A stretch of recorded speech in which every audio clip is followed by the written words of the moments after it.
All right, so we're taking apart the XC3401 here. Just want to show you a couple different maintenance techniques. We're going to show how to take it apart. I'll show you where the carbon brushes are and also how to do the cord. So what we're using here is a Torx wrench. I think you can see that on the video. There's a couple different things. You can go to any home store and buy a set that has these different Torx settings on it. We're going to unscrew all these three screws. What number's on that? On this? I believe probably this has a number right here. No? Is that one? Yep. Is that a T10? T15. T15. Yep. T15. We're going to take all three of these screws out.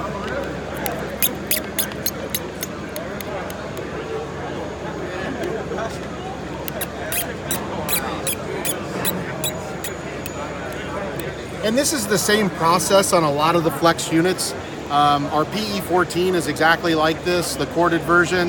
The XFE corded version is actually exactly like this. 3 screws, and then the handle is going to come apart. So now that I've got these 3 screws out, set those aside. You want to make sure you keep track of all your parts that you're taking apart here. The other thing, you're going to have a little clip right here on the top of the unit. That's sometimes a little tricky, and you need a flathead screwdriver, so you put it right in there.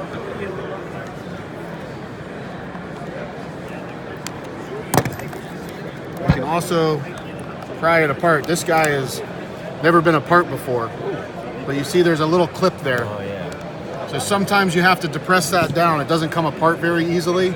And then sometimes you can just pry it apart from the bottom. I leave the bottom section of the red connected to the unit. Unless we're changing the opposite side carbon brush, it just helps keep everything organized.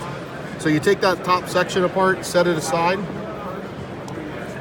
Inside the tool here, we've got a couple different things to look at. We've got our carbon brushes here. These are all things you want to check to make sure nothing's broken. Sometimes if one of the tools is not working, this little copper wire here may be broken. There's a lot of different variables that may cause that to break, but that is your carbon brush. And there's one on top as well? Yep, your carbon brush right here. So I can show you how we take this out. Now you can see there's a little spring here, a little spring, and that spring is advancing that carbon brush. So all we do is take our needle nose pliers, we pick that up. I do not let it go all the way, or I try not to. So I just set it aside. Then I get my copper wire out here. And that's your carbon brush. And as you see, even though this tool is from 2012, one of the P&S demo units that we're looking at here, it really isn't that worn. This unit, this carbon brush will last all the way until it gets all the way down to that line. So it has a lot of burn left in it.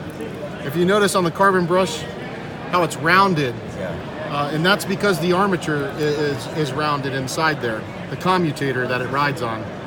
So it just slides back in there, and then I take that little spring, grab it.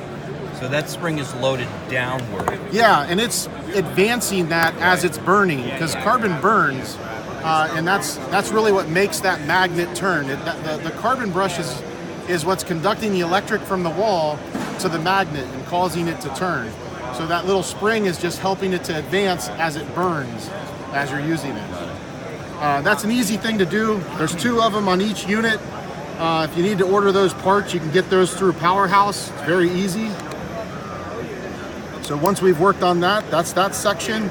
Sometimes people have problems with their switches. I had a guy that had a problem where he broke this switch off and he needed to replace it. What I always tell people is take pictures when you take this unit apart. Right. Take video if you can, because look at all these different wires. You want to make sure they all go back in the same spot, because if they don't, it's not going to run the proper way. The other thing you have here is your speed control. If your speed control is not working, another thing, it's just plug and play. These are just covering up the wires. You take all this stuff apart, you get your replacement part, and you put it all back together the same way. Make sure to cover your wires. Just cover your wires back up. They just sit in there. Now, you had asked me to take this apart, Prentice, because you were having problems with your cord. Right. A common thing with this tool is when you're picking it up constantly, because of that movement, you're going to have a problem right here.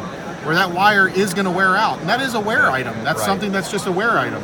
So literally, you would take the same T15 screwdriver, you're going to release that cord, the clamp that's on the cord. These are not, they look like Phillips head screwdrivers. Sometimes with a small Phillips head, you can release the cord and take this out and do it. But you know, you're able to do that. I like to use needle nose pliers when I'm removing this, and then you can change the cord if you need to. So you don't want to use the Torx on those? It isn't a Torx fitting. It's not. Else? It's something else. Okay. I'm not exactly sure what it is. Needle nose, and then how do you get it tightened back in? I actually tighten it back up with needle nose. Okay. I literally grab it and I just give it a nice. I want to see the video. Yeah, we're actually. I'm a rookie. I need to learn. This is your tool. I'm showing you how to fix it. But are you And not putting a even new here. cord on it for me? I don't have a new cord here, but What the hell's wrong with you, Chris?